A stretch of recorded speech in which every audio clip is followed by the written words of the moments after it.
ስም ሁለቱንም ቤት አደረገው ማለት ነው። እንግዲህ እነዚህ ባልና ሚስት ሆነው የኖሩት 11 አመት ነው ከሱ ጋራ።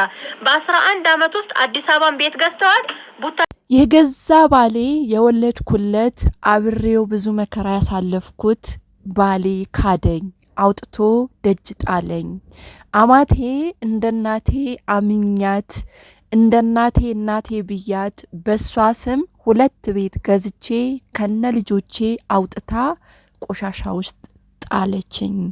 እውነት ይህን ቪዲዮ በደንብ አዳምጡት። እኔ ታሪኩን ስሰማ በጣም ነው ያዘንኩት። በጣም ነው ልቤ የተነካ። ይህን ቪዲዮ ይጠቅማችኋል። በተለይ ስደት ያላችሁ እህቶች እባካችሁ፣ ስንት ጊዜ ነው የሚነገረን? ስንት ጊዜ ነው የሚለፈለፍልን? ለምንድን ነው እኛ ትምህርት ማንወስደው? እንግዲህ እኔ እውነት ነው የምላችሁ፣ ይህን ታሪክ ከሰማሁኝ በኋላ ራሴን ጠላሁት ነው። በቃ ማንን ነው የገዛ ባላችሁ አብራችሁ የተኛችሁት ልጆች የወለዳችሁለት ባልና ሚስት ማለት አንድ አካል ነው ይባላል። እና የገዛ ባላችሁ ያልታመነላችሁ ማል ይታመን ነው? ማል ይመጣልን ነው? እና የልጅቷን ታሪክ ስሰማ እጅግ በጣም ነው ያሳዘነችኝ። ልፋቷ ሁሉ ነው ያሳዘነኝ። እንግዲህ ነገሩ እንደዚህ ነው የሆነው። አንድ እህታችን ሳውዲ አረቢያ እየኖረች በአጋጣሚ ታውቃላችሁ፣ ብዙዎቻችን በኦንላይን በአጋጣሚም ተዋውቀን እንጋባለን፣ ያው ለነገ ትዳራችን ብለን ማለት ነው። እቺ እህቴ እሷ ከጎጃም ናት፣ እሱ ደግሞ የቡታጀራ ልጅ ነው። እነዚህ በፍቅር ተሳስረው ይጋባሉ። ከተጋቡ በኋላ ሁለቱም ጎበዝ ሰራተኛ ስለው ኢትዮጵያ ውስጥ ቤት ለመግዛት ያስባሉ። ታውቃላችሁ ብዙ ጊዜ ሴቶች የዋህነት ያጠቃናል። እንደዚህ ተንኮል የወደፊት አይናችን አትኩረን አናይም። ወደፊት ምን ይመጣብናል አንልም። አንድ ወንድ ካመንን አመንን ነው። ስለዚህ ያ ሲሆን ሁለቱም ወደ ኢትዮጵያ መግባት አይችሉም። ምክንያቱም እሱ አለው መሰለኝ እንደሰማሁት ማለት ነው። እሷ ግን ወደ ኢትዮጵያ መግባት አትችልም። ምክንያቱም የዛ ሀገር መኖሪያ ፍቃድ የላትም። መጀመሪያም ስትገባ የነበረው በህገ ወጥ ነው የገባችው። እንዳልኳችሁ እሱ የቡታጀራ ልጅ ነው። እሷ ደግሞ ወደ አማራ ክልል ናት፣ ጎጃሜ ናት። ያው ፍቅር ዘር ሃይማኖት አይለይም። ፍቅር ከያዛችሁ ያዛችሁ ነው። ስለዚህ እንደዛ ሲያስቡ ምን ያስባሉ? ኢትዮጵያ ውስጥ ቤት ለመግዛት ሲያስቡ የልጁ እናት በህይወት ስላሉ ስለዚህ ለእናታችን በእናታችን ስም ለምን አንገዛም ይላሉ፣ ሁለቱ ሲመካከሩ ማለት ነው። ያው ሴት ልጅ የዋህነት እንደሚያጠቃን ታውቃላችሁ። እሷ ደግሞ ስለምትወደው ስለምታፈቅረውም እንደዚህ አይነት ጉድ ይሰራኛል ብላ አትገምትም፣ አንገምትምም። እሺ ትልና በእናቱ ስም ቤቱ ይገዛል ማለት ነው። ከዛ በኋላ እየሰሩም እያለ ቤት ከገዙ በኋላ ልጆች መውለድ ይጀምራሉ። አንድ ልጅ ወለዱ። ከዛ ሁለተኛ ልጅ ቀጠሉ ማለት ነው። ወደ 10 ምናምን አመት እዛ ቆይተዋል።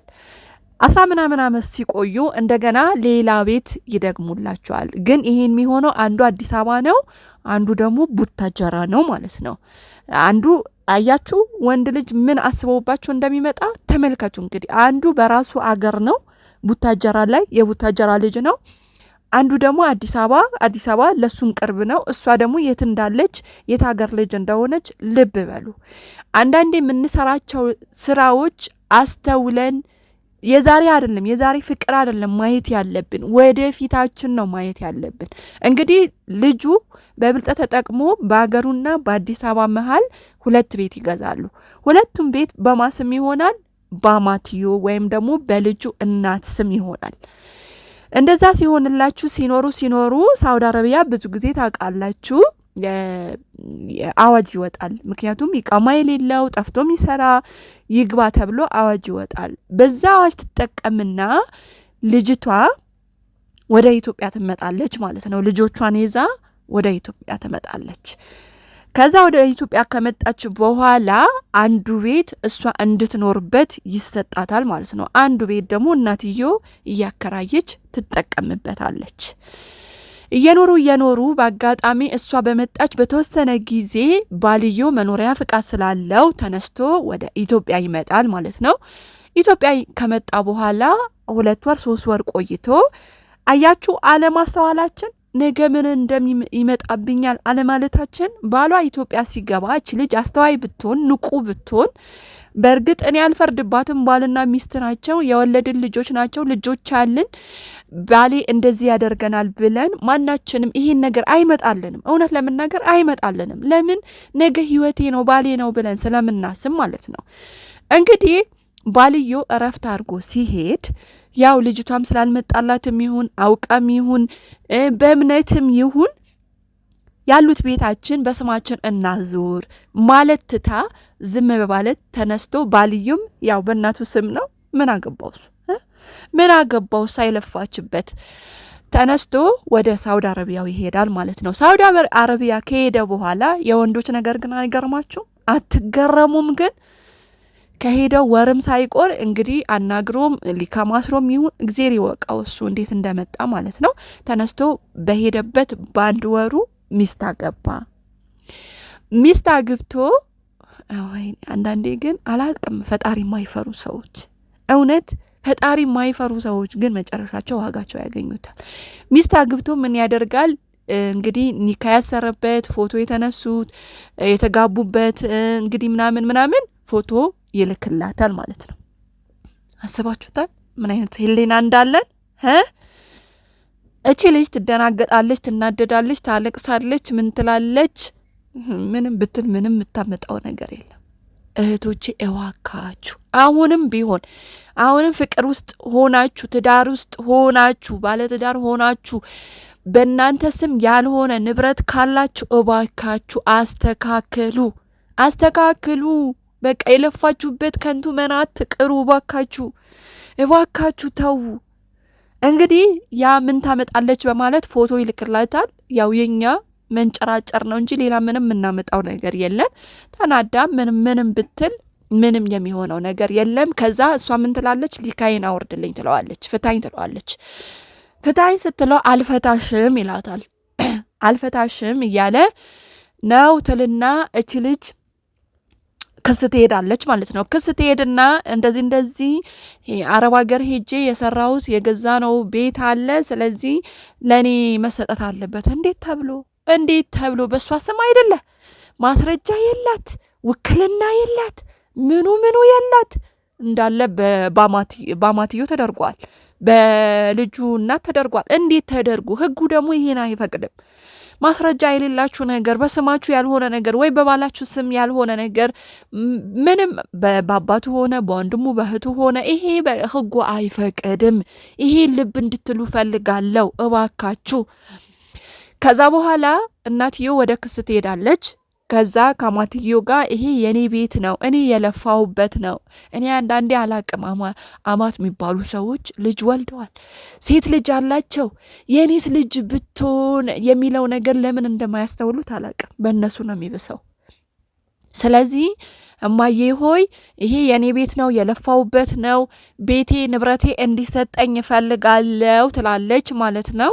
እንግዲህ መራት አማት ደግሞ ደውላ ሚስትህ ደበደበችኝ፣ እንግዲህ ለልጁ ማለት ነው። ሚስትህ ደበደበችኝ፣ መቀመጫ ከለከለችኝ፣ ይኸው የምታረገው ነገር መትህ አድርግ፣ ንብረትም የኔ ነው እያለች መቀመጫና መውጫ ከለከለችኝ፣ እየደበደበችኝ እየሰደበችኝ ነው ብለው ለልጁ ወሬ ያደርሳሉ ማለት ነው። አማትዮ እንግዲህ ሁሉም የእጁን ያገኛል።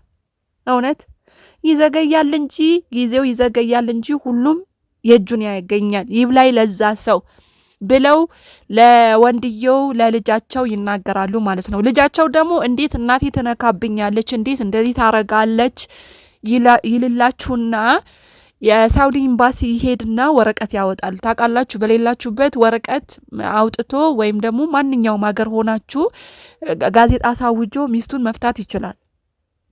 በእስልምና ባላቅም ማለት ነው። ስለዚህ የሳውዲ ኤምባሲ ሄድና ሚስቴን ፈትቻታለሁ የሚል ወረቀት ማተብ አስመትቶ ለሚስትዮ ይላክላታል። ከዛ ሚስትዮም በቃ ፈትቼሻለሁ ብሎ ያንን ወረቀት ያደርስላትና ንብረቴ ስል የምን ንብረት የሚባል ነገር የለሽም። እኔ አላቅም ምን አይነት አይምሮ እንዳለን አላቅም። እውነት በጣም ተቃጥዬ እኔ ለሷ ፋንታ አብጃለሁ ማለት ነው። ምክንያቱም ልፋቱን አውቀዋለዋ ምን ያህል እንደደከመችበት እሷና ፈጣሪዋን ነው የሚያውቀው። ስለዚህ ንብረት የለሽም። ምክንያቱም አዋ ደረቱን ነፍቶ ይችላል። በሱ ስም አይደለም፣ በሷ ስም አይደለም፣ በእናቱ ስም ነው። ፍርድ ቤት ብትሄድ ህጉ ቢፈቅድላት ማስረጃ የላትም፣ ምን የላትም። በእናቱ ስም እስከሆነ ድረስ ለሷ መብት የላትም። በቃ ባዶ መናዋን የምትቀረው። ስለዚህ በዛ ወረቀት ላይ ደግሞ ሲያስጽፍ ልጆቼ እናቴን ታሳድግልኝ፣ እናት የማሳደግ ሶስተኛ ወገን የማሳደግ መብት የለውም። ይሄ ህግ አይፈቅድም።